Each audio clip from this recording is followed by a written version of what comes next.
Hi, everyone. Welcome to the DV Podcast. I'm Matt Saintsek. Today, we're diving into an overlooked chapter of Marine Corps history. My guest today is Chaz Henry, author of Fuji Fire, Sifting Ashes of a Forgotten U.S. Marine Corps Tragedy. The book chronicles the 1979 true story about a fire that broke out at Camp Fuji, Japan, killing 13 and injuring 60 others. Chaz, thank you so much for being with me today. I appreciate the invitation, Matt. Thank you. So, what is Fuji Fire about, and when did you first hear about this tragedy? So I first heard about it in 1979 when it happened. I had been at Camp Fuji in early 1978 for a month or so as our 31st Marine Amphibious Unit dumped all the troops there. We did a month of training and left. So I knew the camp. I was back in Hawaii where I was based in 1979 when we got word of this terrible tragedy with a very high peacetime casualty figure. Yeah. I mean, Vietnam is still in people's memory, and suddenly, years have gone by, war has abated, and suddenly we have this incident in which 73 people are injured. And it was just shocking. It was a kick in the gut. So that was my first, exposure to it. I read some, short newspaper articles or message traffic, something like that. Then years go by, many years go by, and I thought everybody sort of had this same recollection. So did a career in the Marine Corps, did a career in journalism, retired from that. And in 2020, I'm posting old photos. It's during the pandemic. There's not a lot to do. I remember. Yeah. Posting old photos on Facebook. And I posted a number of photos, one of which was me at Camp Fuji in 1978. And I mentioned just in passing, this was about a year before the big fire there. And I was shocked at the number of people, Marines who had been in the Marine Corps even in the 1980s and had trained at Camp Fuji, posting, "What fire? What are you talking about?" Yeah. And then I was embarrassed to realize that a buddy of mine, a fellow I'd known since 1981, we met at Camp Lejeune, posted to that. He said, I escaped one of those burning huts. And I had never known that about him. Mm-hmm. And we'd been friends over all these years. So what happened, 1979, a super typhoon, to this date, still the most intense, largest typhoon ever recorded. No surprise by that. Yeah, super typhoon tip, ranged across the Pacific. It went over Honshu, the main Japanese island. There was a ramshackle little Marine Corps training camp right at the base of Mount Fuji. And what this allowed was a big open space where Marine infantry units could train with artillery firing over them, mortars. You could have tanks operating around the infantry. So it provided a lot of training that you couldn't do as easily on Okinawa. So these troops, this was a satellite training area for the Marine Command on Okinawa, though it was on Honshu. So Marines would come up from Okinawa weeks or months at a time, and they would practice these maneuvers. Super typhoon tip blew over. There was some fuel that had been stored in rubberized fabric fuel bladders uphill of where Marines were living in ramshackle Quonset huts. The huts were heated by open flame kerosene heaters. And water accumulated above a berm. There was a large berm that stood between, an earthen berm that stood between the fuel bladders and the hill that went down to the Quonset huts. But in one day, they got more rain than they would typically get in a month. That water accumulated behind the berm and created a breach. So a 15 to 20 foot breach occurred in the berm. And water rushed through. It lifted the rubberized fabric bladder that held gasoline up. It flowed into the breach of the berm.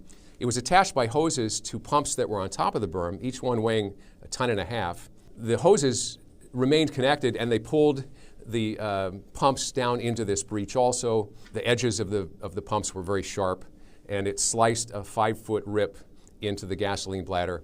5,500 gallons of gasoline flowed downhill, floating on top of the water, downhill into the huts, which were already flooded with water. The gasoline came in and vapors rose, and then ignitions began, and whoomph, whoomph, whoomph. It's, you can imagine, when there's too much lighter fluid on a barbecue grill, expand that and then include it in a contained space, with this circular metal top. 73 people were injured, of whom 13 would eventually die. 54 of the injured suffered burns. Wow. And this was in a remote rural part of Japan. The Marines at the camp had no internal firefighting capability. They relied on the Japanese. When fire inspectors came through from Okinawa, they said, this is not really an optimal situation. You have a lot of people crammed into these huts. There's not a lot of room to move around.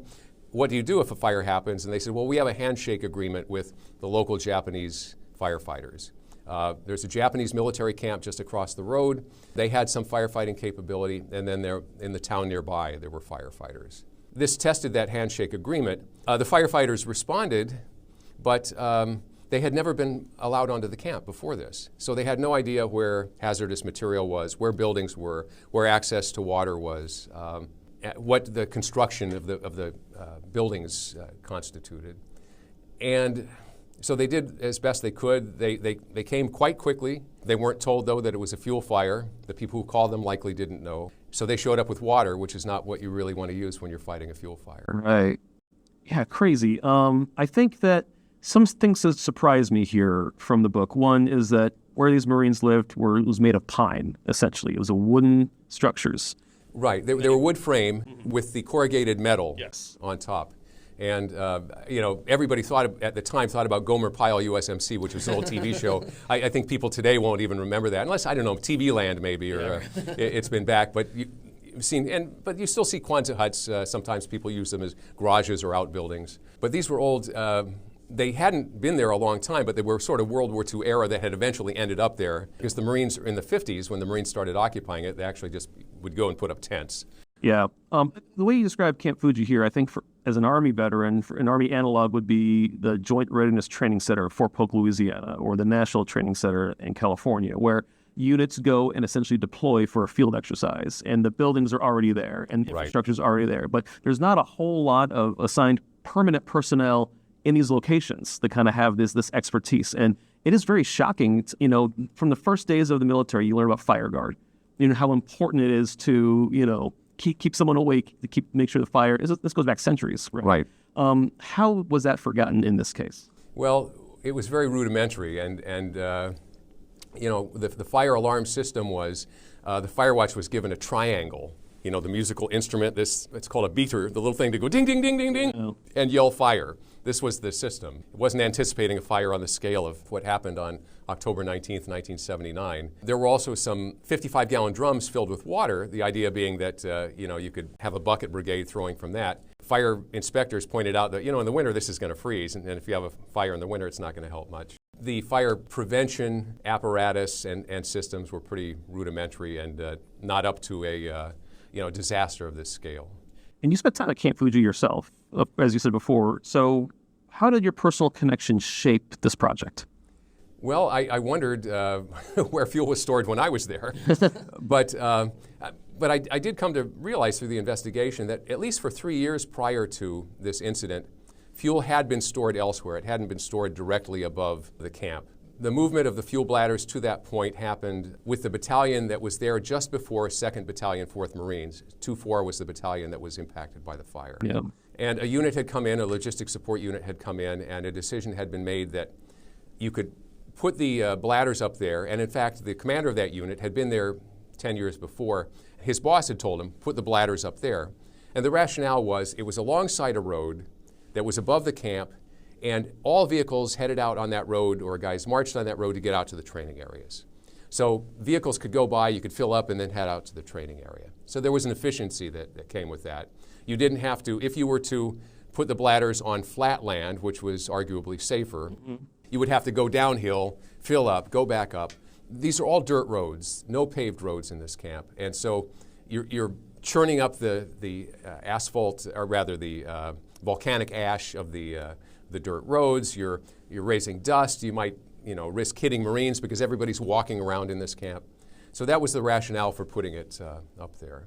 Interestingly, at the very same time, though, U.S. Army fuel handling regulations said never put fuel storage area above where people are billeted or where a fuel spill might flow into water. I'm glad you brought that up. It's right there in the book. Absolutely. Yeah. The Marine Corps regulations at that time did not say that. And so the placement met the regulations that the Marine Corps had in place at the time, but were not up to what was required when this unprecedented storm hit.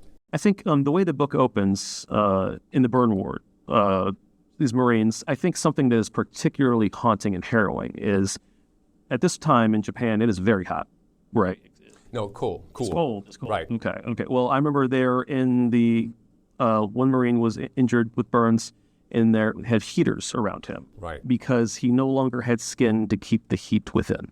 When you think about it, that makes perfect sense, but we don't often think about it. So a thing that I learned, and I dealt with a lot of surgeons who specialize in burn treatment in the course of researching the book.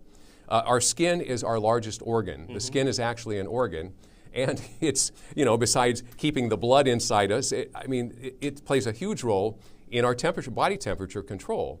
And so when these guys lost this outer surface cover, they became very cold. So they're in San Antonio at the U.S. Army Burn Center on Fort Sam Houston. Yep. And it's warm there because by the time they got there, it's still quite warm in San Antonio.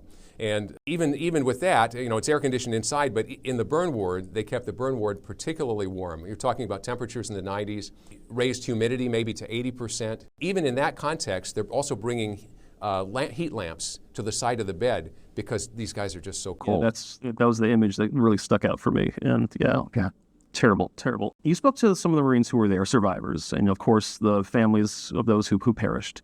Was there a particular story that really stayed with you or that really jumped out? Well, there's the story of one Marine, Isaac Williams from Alexandria, Louisiana, who, of the survivors, was the worst burnt. And it suggested that he had burns over 90% of his body. Wow. In the ICU, once they were able to get to San Antonio to the burn ward, he was in what's called a striker bed, which allowed a person to be held between these devices that held you in place, and you could be turned without having to move you off of a mattress and such, just so that your body wouldn't be hurt, your skin wouldn't be more damaged as you were being turned. So Isaac is in one of these. He's just horribly burned. There are 16 beds in the ICU. And Isaac is the one guy, and the Marines are all trying to figure out who's there. Okay, because they know each other. They're almost all from the same company. And in many cases, the guys can't see, they're ventilated, but people are calling out, so they kind of know who's there. So every day, Isaac is asking the other guys, how you doing? And he's motivating this. And I heard this from other Marines, I heard this from Army nurses and doctors, that this guy is just so, his eyes had been fused, had been burned shut, his eyelids. He asked the doctors to cut his eyelids off so that he could see. He didn't want to be blind. This just gives you an idea of the straits that he was in. He was the one who every day was encouraging and motivating the other guys in there. And Isaac went on to, it was a long medical journey. So when people recover from burn injury, it's not like other injuries. So you're released from the hospital, and then you really just sort of start a recovery process that might last even 3 years before you can really start to consider yourself on a road to recovery. It just takes that long. And sometimes it even takes that long to get to a point where you're going to have reconstructive surgery for cosmetic reasons. All this other stuff is just keeping you alive up to that point. And so Isaac goes through that, goes home, gets married, has a family. When I became acquainted with him in 2020, 2021, he was commander of a VFW post. He was president of the church choir. He was in the leadership of a church, and just the same positive guy that I had heard about from all these other people. Just the fortitude.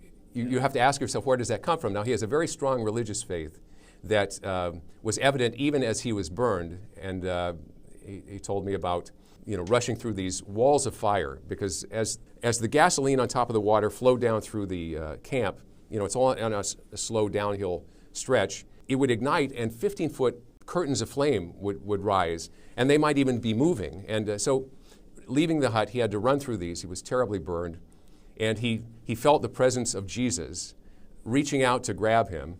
He grabbed the hand pulled him through the fire, and he said it wasn't Jesus, it was a corporal that he had not gotten along well with, who had pulled him out of these flames. And having this faith that carried him through, the presence of his mother, had a very strong family, and his mother stayed with him the entirety of the time he was, this long period of time he was in the hospital afterwards. It was striking. It was Marine Corps fortitude personified.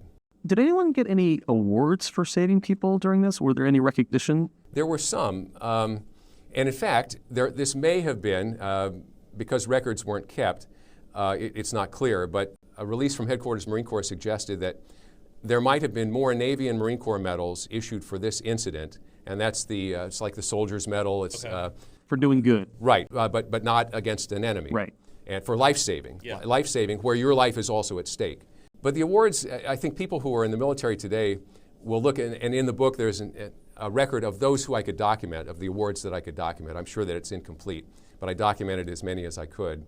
People will look at that and they'll say, you know, the Navy doctor who was the only physician on the camp and for most of the period while the fire was burning is coordinating the medical effort, months later got a Navy Achievement Medal.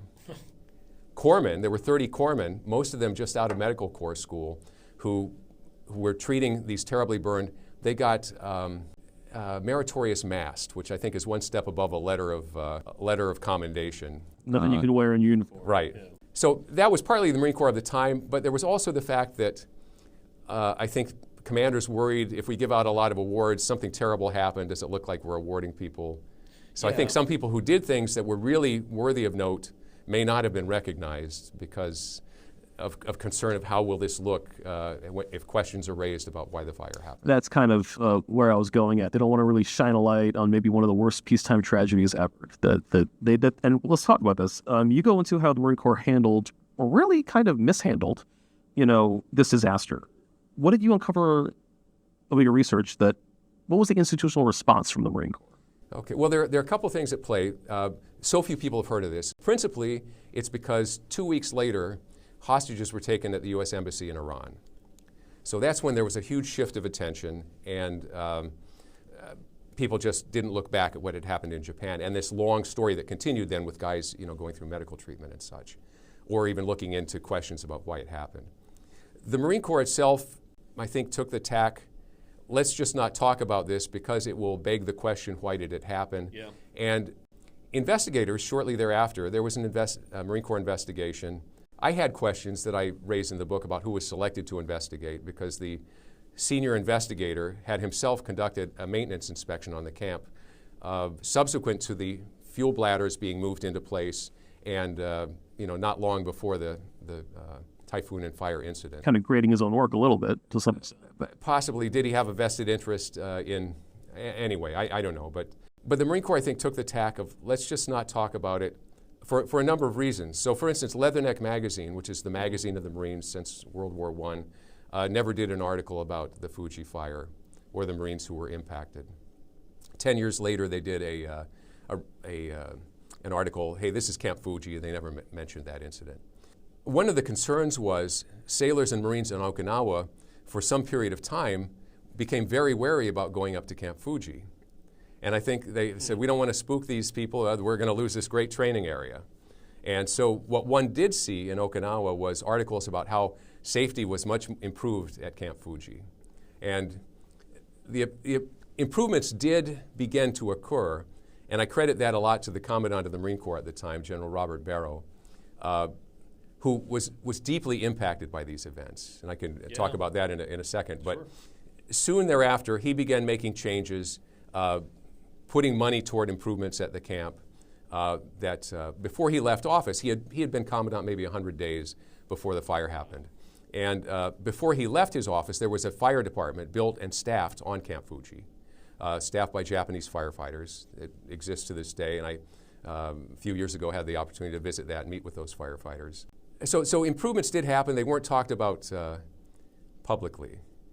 And it was an interesting time, too. I think a lot of people won't recall that World War II veterans were not all that proud of Vietnam veterans. Huh. And there was a sense that people who served in Vietnam, well, we won our war, you lost yours. And there was a sense there had been issues of recruiting quality. The U.S. populace was not as excited about the military, so it wasn't a prestigious place to go to serve. And it was interesting because on the one hand, some of the leaders said, this really points up that these Marines are every bit as good as the Marines of World War II. But it also begged the question of social interaction between the generations of veterans of one looking down on the other. And so I think there were concerns about let's just not talk about this and let's do what we can to improve it. That was in the long run. There were some other people who I thought might have tried to, push aside concerns about what we had done to maintain the camp or not maintain the camp up to that point. So let's talk about how you wrote the book. I mean, 4 years of research, archival research, interviews. I mean, I have to imagine you went to Japan and back many times. What were some challenges or surprises that you uncovered in the course of working on this project? The biggest challenge was finding people. So I was looking for something to do. I'd retired from daily journalism right before the pandemic, so I was stuck at home. I'd had some health issues that keep my immune system suppressed, and so I had to be careful about going out. So I was kind of stuck at home. My wife and I we would go out hiking and such, but not a lot of social interaction. So I'm looking for something to do. So this comes up, the incident with my posting the photo and people being shocked by people not remembering it. So I said, well, maybe there's a podcast here or something. I'll start looking into it. And so the first challenge was, I did what searching I could online. There wasn't a lot out there. The Navy JAG actually had, though on its, I don't know if it's still the case, but on its website, the homepage, they had maybe 10 investigations that you could get a copy of. And it struck me as maybe these are the most requested. And one of them was the Camp Fuji investigation. So I downloaded that. It was highly redacted, a lot of material crossed out. But shortly thereafter, a friend of mine, and the way these things fell in place told me this had to be meant to be.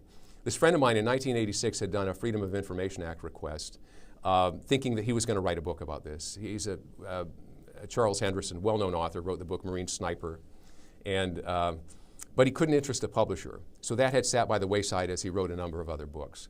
He and I talked about this. He said, well, I got 3/4 of an inch of photocopy material. I'll send it to you. And among that was an almost non-redacted copy of the investigation. Between the two that I had, I was able to reconstruct page by page until I had a completely non-redacted copy. Principally what that gave me was names, because names had been all crossed out. So then I was able to, and fortunately not everybody was Bob Jones or Fred Smith, and I was able to use these search engines, people finder search engines, and I spent a lot of money on postage. And I would find a name, and I might find 5 people that could be, seemingly that right age, and I'd send out 5 letters. Oh, wow. And so I sent out hundreds of letters, and eventually started hearing back. Yeah, that was me. And in some cases, I'm still in touch with my buddy. In the end, I was able to interview more than 130 people who were directly impacted by the events. Wow. Now that includes Air Force storm chasers who flew into the eye of Typhoon Tip, Marines and sailors who were at the camp, Army and Navy aviators who helped in medevac, and Air Force, and medical people all through the chain, Navy, Air Force, and Army, who helped take care of the Marines. And so the most challenging part probably was finding people. And then I actually had a lot of people with everybody, because I thought I was still going to do a podcast. I recorded audio interviews, and not being very smart, I didn't use software to transcript to provide transcripts. I went through everything, and part of this is maybe why it took 4 years. But it also helped me get a very good handle on the material. I would pull material and I'd put it just in these document buckets that eventually became chapters, and I massaged through that. Then I went, spent a week in San Antonio at the Army Burn Center and the Army Medical Museums, and saw the building, where the old hospital building where these Marines were treated, and I saw the Burn Center today, which is just extraordinary. It is, yeah. It's amazing. But it's interesting, in the old Burn Center ICU, they called it the Cube, you had 16 beds, and guys could interact. Now, almost every patient has about that same much space individually, but you don't have that interaction. And in this case, that interaction was really useful. Guys keeping each other's spirits up. In the book, there's mention made of as guys got out of the ICU and they're in a regular ward, still, not sure that they're going to live. They were taken every day to this room where they were scrubbed. Second-degree burns still exuded some kind of material that infection loved to get into. And so every day, they had to be scrubbed down with this soap and water. Sometimes that clipped off. It was very painful. Yeah, I imagine. And Army nurses told me that one thing that they had never seen was Marines getting up out of their beds and walking with their buddy when their buddy was walking to that room to go through it, up to the door, to provide just that support. And I think that was very useful to the recovery of all the guys. So we talk about General Barrow. General Barrow visited the burn center about a week after the fire happened. And a number of interesting things happened. First, he went in and met, he and the Sergeant Major of the Marine Corps went and met with every burned Marine there. There were 37, I believe, at that time. These are of the worst burned. And 2 or 3 Marines who were hooked up to ventilators, they have all these tubes going in and out of their body, got out of bed to stand at attention. And it freaked these Army doctors and nurses out. And they said, oh my God, but they had never seen anything like it. Another doctor, a day after the arrival of the patients, saw these guys with the ventilation sets climb out of their beds and do push-ups. Wow. And there was this internal strength, young guys, not long out of recruit training, proud of what they had achieved, what they had become, a lot of it based on, our health and our fitness. And one doctor watched that, a surgeon said, this is amazing. Will these guys, fare incredibly well because of this strength? Sometimes they did, sometimes they didn't. Even some of these who, had this strength, infection came in and it's insidious, and it would take their lives. But the other thing with General Barrow, he met with all the families, quite a number of family members, so probably 60 were there by the time he arrived a week later. Families had come from all over the U.S. to be there with their sons.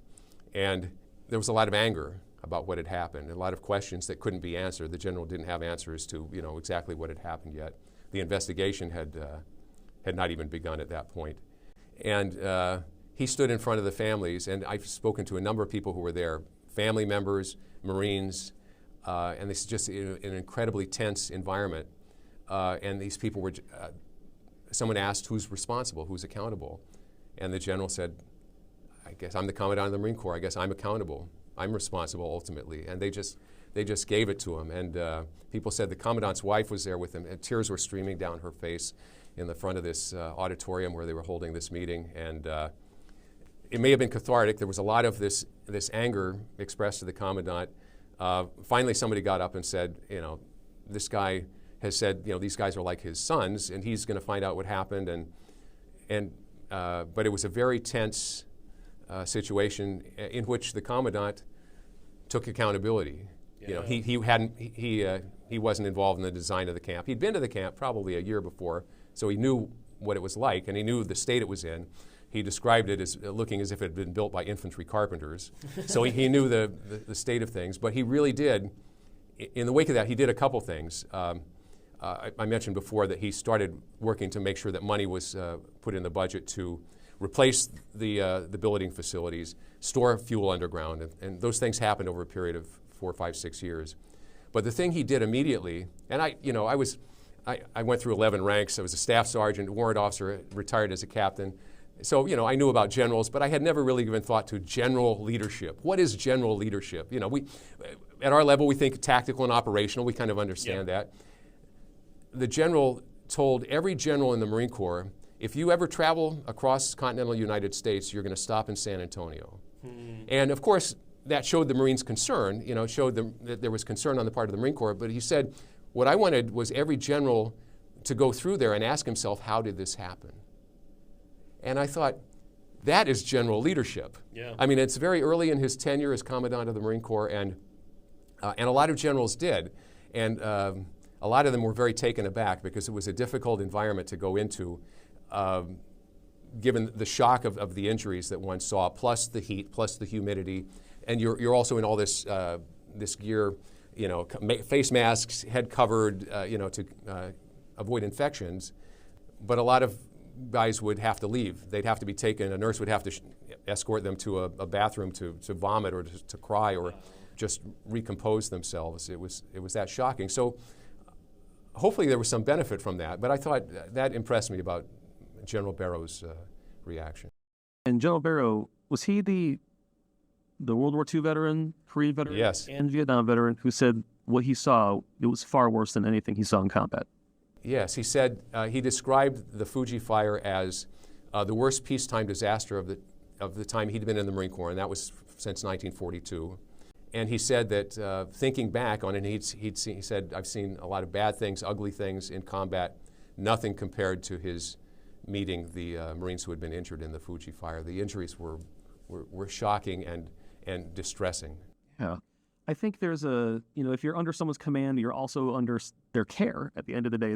You're responsible not only for, executing operations and defeating the enemy, but for making sure that young Marines are taken care of. And I think when I first halfway through the book, I was like, I'm not sure if the Marine Corps had taken proper care of these guys in the sense of, the fuel being at a certain place and there was no fire brigade. It really wanted to know, who was responsible for this? Who should there be blame, and who shoulders that blame? So the book raises those questions. Mm-hmm. The investigators I mentioned blamed God, and they said no human involvement. In 1991, when General Barrow was interviewed for his oral history, he said that it wasn't just natural elements. There were human things that had been done. The camp had not been well maintained. Now, this is, tours rotated almost every year there. So that's one of the issues I point to in the book, is that when you're only there for a year, you have a very limited vested interest, and you can only do so much. And units and individuals in each unit were rotating individually. So every month you lost about 1/12 of your people, and you gained another 12. And these sorts of things, to my mind, led to, you can't do much, you don't care, you only care a little bit. And so I think, and then the people who ran the camp, the cadre at the base camp, my sense was they took better care of their compound than the compound that the Marines rotated through to train. For instance, there were almost no fire extinguishers up in the training camp where this incident happened, where units would rotate through, whereas there were a considerable number down at the base camp, where the people who ran the camp day to day and ostensibly, maintained it and scheduled it.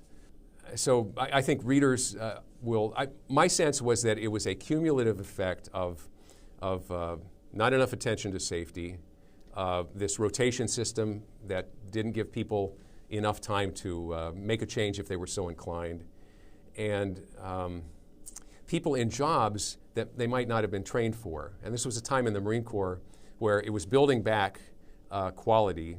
5,000 Marines had been kicked out through a program that said, we've got too many chronic troublemakers. Battalion commanders, you can administratively discharge people. So the Marine Corps very quickly got rid of 5,000 people. The missions remained the same, so you have fewer people. In some cases, you have people who have been trained on the job because you haven't had a chance to send somebody through a formal school.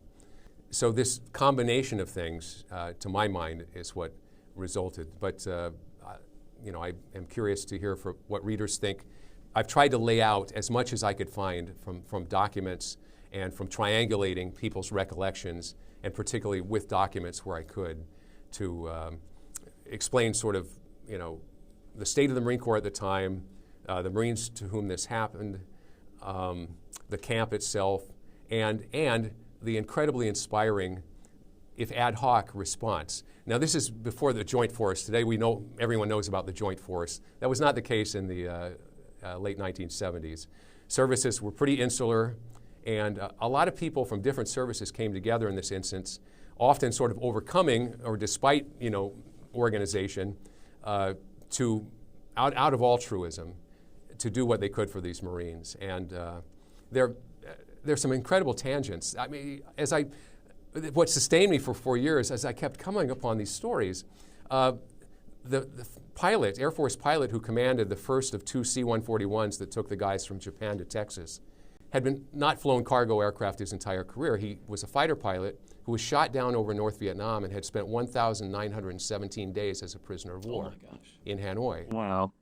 Had been released in 1973. Here it is 6 years later. He retrained in cargo aircraft, and he said the 2 most important flights of his entire career as an aviator were both on C-141s. One was on the C-141 that picked up the prisoners in Hanoi and took them to the Philippines when they were released from North Vietnam. and the other was carrying these injured Marines from Japan to Texas. Wow.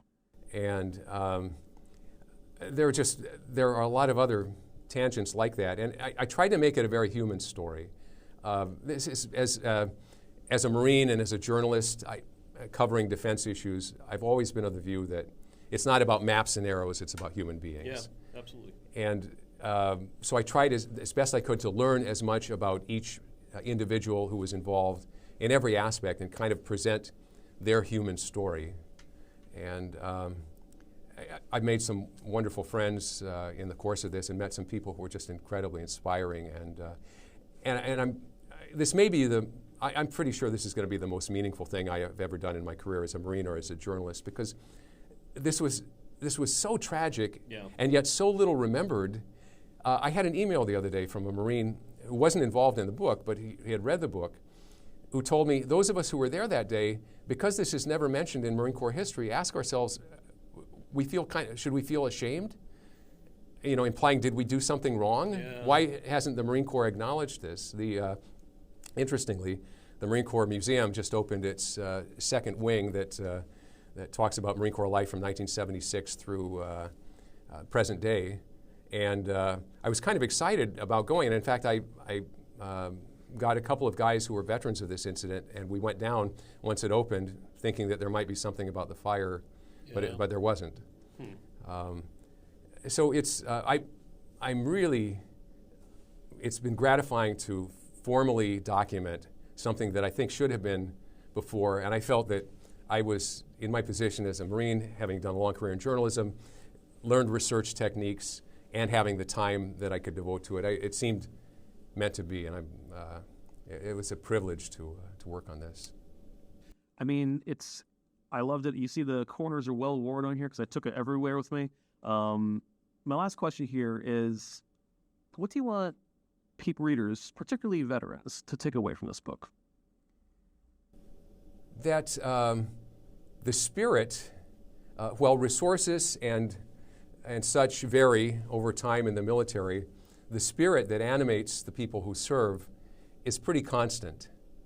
And I always thought of the Marine Corps, and in my years there were about 175,000 Marines. I call them 175,000 heroes in waiting, people who wanted to do good. And in this case, at a time when the military wasn't well resourced, you look at the Marines, the soldiers, the airmen, the sailors. These people all wanted to do good, and they did to the best of their ability in terrible circumstances. That's encouraging. I think it raises questions that people should ask about accountability. Absolutely. In a military setting like this. And I let readers come to their conclusion, and people have come to different conclusions. My sense is that it was a variety of circumstances combined, but who is accountable for something when it's ambiguous, like maintenance over a 4 or 5 year period before something happens? Yeah. And then leadership. There are leadership lessons, and I think there are some that are maybe not as optimal, but when I look at the example of General Barrow, that strikes me as a leadership lesson worth noting. And if you're still in uniform or in any environment where you have the opportunity to help and care for other people, following. Well, it could definitely be taught at any war college or any of the service academies. I hope they do someday be able to chronicle this amazing tale. Chaz, tell people where they can find them. It's everywhere you might be able to find books. So you can find it on Amazon. You can order it directly from the University of Nebraska Press. It's available in hardcover, as a Kindle edition, and as an audiobook. And please buy it.